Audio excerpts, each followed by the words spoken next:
महाराष्ट्र दिवस जे आहे ते आपला म्हणजे राज्यासाठी एक अतिशय महत्त्वाकांक्षी दिवस आहे।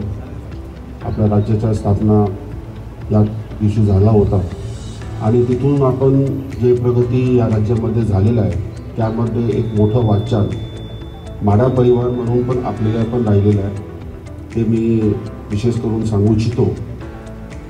गेल्या 2 वर्षांमध्ये प्रामुख्याने CO Mumbai board, CO repair board, CO slum board, पोपट बोर्ड, आपला प्राधिकरण आणि तसेच बाकी सर्व प्रादेशिक मंडळ जे आहे, मला असं वाटते की आपण एक नवा इतिहास रचण्याचा प्रयत्न आपला माढाच्या मध्ये करण्याचा प्रयत्न केलेला आहे आणि याच्या तर यश जे काय आपल्याला भेटलेलं असेल, या यशचा खरं श्रेय किंवा ह्याच्या खरं जे शिल्पकार आहे ते शिल्पकार तुम्ही सर्व लोक आहे जे माढा परिवारमध्ये एवढ्या वर्षापासून आपण काम करत आहोत।